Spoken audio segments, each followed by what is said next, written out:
मैं ज्योतिर्विद डॉक्टर गजेंद्राचार्य, प्रकाशक विशाल ज्योतिष कार्यालय 20-30/3 बोध गया मठ बैजनाथा कमच्छा वाराणसी से यूट्यूब चैनल के माध्यम से अपने सभी सब्सक्राइबर लोग के लिए तथा संपूर्ण देशवासियों के लिए अपनी 25 रचनाओं में यह स्वर्णिम रचना बृहद ज्योतिष रहस्य है, जो कि 5151 पृष्ठों में 5005 कुंडलियों से युक्त शुद्ध हिंदी भाषा में 5 खंडों में विभक्त है।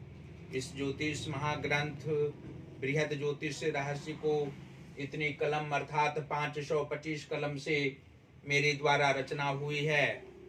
आज आप लोगों को जन्म कुंडली के तृतीय भाव में चंद्र और बुध ग्रह को बैठने का फल स्पष्ट शब्दों में दर्शाने जा रहा हूँ। जन्म कुंडली की तृतीय भाव स्थित चंद्र तथा बुध के मिल से जातक महत्वाकांक्षी, दयालु, कृतज्ञ तथा शुद्ध आचरण वाला और संत जैसा आचरण होता है। ये जातक अत्यंत सहनशील होते हैं। इनकी पराक्रम की चर्चा दूर दूर तक होती है। विशेष रूप से चंद्र के प्रभाव से गंभीर स्वभाव, तीव्र बुद्धि, सुंदर बदन, परोपकारी तथा ब्राह्मणत्व इसके अंदर हर स्थिति में रहेगा।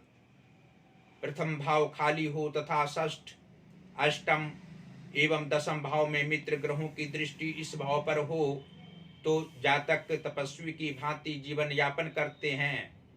जीवनों पर्यंत ज्ञानोपार्जन में लगे रहना, स्वधर्म और आवश्यकता के अनुसार धन प्राप्ति करने वाले होते हैं। साथ ही स्वजनों या साथी व मित्र जनों से आत्म प्रशंसा इसे अच्छी नहीं लगती है, कारण कि ये लोग इसे बहुत बुरी तरीके से सदैव सताते हैं। शुभ स्थिति में ये दोनों ग्रहों के प्रभाव से जातक सहजता पूर्वक अपने मस्तिष्क से प्रभावशाली कार्य करते हैं। बुध का प्रभाव बुरा असर डालने वाला नहीं होता है। यहाँ जातक को अच्छे फल प्रदान करता है, जिससे न्याय संबंधी कार्य अपूर्व तरीके से संपन्न होते हैं। संपादकीय कार्य आजीवन तथा मानसिक तनाव प्रतिकूल परिस्थिति में भी नहीं होते हैं। कुंडली की तृतीय भाव में चंद्र और बुध जातक को सही रूप में पराक्रमी व धनवान होने की प्रेरणा और धार्मिक कार्यों में अभिरुचि प्रदान करते हैं। और यह भी स्पष्ट शब्दों में आप लोग जान सकते हैं कि जन्म कुंडली के भाग्य भाव के स्वामी शनि ग्रह हों तथा धन भाव के स्वामी चंद्रमा हों तो तृतीय भाव स्थित चंद्र और बुध के प्रभाव से जातक का भाग्योदय 28वें या 29वें वर्ष में होता है। भाग्योदय होने के उपरांत जातक के किसी भी कार्य में विघ्न आना स्वाभाविक बात नहीं होती है। जीवन के उत्तरार्ध भाग में भी चंद्र एवं बुध के प्रभाव से जातक का मन मस्तिष्क शांत एवं तेज चलने वाला होता है। अधिक कार्यों में अभिरुचि रखने वाले होते हैं। आध्यात्मिक क्षेत्र में भी जातक का मन लगा हुआ रहता है। अपने परिवार जनों के साथ प्रेम पूर्वक रहने वाले होते हैं। धन का अभाव जातक को नहीं होता है। जिस रूप में धनागम होता है उस रूप में धन व्यय भी होता है, लेकिन अपव्यय धन का होने पर मानसिक तनाव इनमें नहीं रहना स्वाभाविक है। और कर्म स्थान के स्वामी गुरु बृहस्पति हों तथा मातृभाव के स्वामी बुध ग्रह हों तो तृतीय भाव स्थित चंद्र और बुध के प्रभाव से जातक को कर्म क्षेत्र में अधिक परिश्रम करने पड़ते हैं। लेकिन ये जातक परिश्रम से किसी भी काल में भागने वाले नहीं होते हैं। परिश्रम के बल पर अधिक धन उपार्जन भी करते हैं और आत्मिक सुख भी कर्म क्षेत्र में इन्हें प्राप्त होना स्वाभाविक बात होती है। मातृ सुख जातक को अवश्य होती है, सुख होता है और अपनी माता के कारण जातक आगे बढ़ने वाले होते हैं। इनकी प्रेरणा सही रूप में इनकी माता ही होती हैं और शारीरिक कष्ट पड़ने पर माता को ये जातक अवश्य ही सेवा शुश्रूषा प्रेम पूर्वक करने वाले होते हैं। और एकादश भाव के स्वामी मंगल ग्रह हो तथा पंचम भाव की स्वामी शुक्र ग्रह हो तो तृतीय भाव स्थित चंद्र और बुध के प्रभाव से जातक को अधिक परिश्रम करने पर भी मन प्रेम पूर्वक आगे बढ़ने के लिए उत्सुक रहा करता है। जातक अंत अवस्था तक कर्म करने वाले होते हैं। ये अपने कर्म को सर्वोपरि मानने वाले होते हैं। ईश्वर पर भी विश्वास इन्हें अवश्य रहता है और अपने संत जनों प्रेमी पाठक जनों से भी जातक स्वाध्यायी होने के कारण अधिक प्रेम करने वाले होते हैं, सत्संग करने वाले होते हैं। पुत्र सुख इन्हें अवश्य प्राप्त होता है। पुत्र इनकी भावनाओं को समझने वाले होते हैं। इनके पुत्र भी विद्वान होते हैं। अपनी भाषा की मर्मज्ञ होना उसे स्पष्ट है। धन संपदाओं की कमी उसे कभी भी किसी भी काल में नहीं रहना स्पष्ट है। और सप्तम भाव के स्वामी गुरु बृहस्पति हों तथा लग्नेश बुध ग्रह हों कुंडली में तो तृतीय भाव स्थित चंद्र और बुध के प्रभाव से जातक का दाम्पत्य जीवन प्रेम पूर्वक जीवन के पूर्वार्ध भाग में और उत्तरार्ध भाग में भी गुजरता है। इनके कारण अनेकों जन का कल्याण भी होना स्वाभाविक है। स्वजनों को प्रसन्नता इस जातक के कारण रहा करती है। सभी के प्रति जातक को प्रेम भावना सभी अवस्थाओं में रहा करती है। इनके परिवार इनके अनुकूल चलने वाले होते हैं। और अंत में आप लोग यह जान सकते हैं कि जन्म कुंडली के छठवें भाव के स्वामी मंगल ग्रह हों तथा अष्टम भाव के स्वामी शनि ग्रह हों तो तृतीय भाव स्थित चंद्र और बुध के प्रभाव से जातक को मित्र सुख कभी कभी प्राप्त होता है। मित्र की भावनाओं को ये जातक समझने वाले होते हैं। इनकी आयु मध्यावस्था के उपरांत ही समाप्त होती है।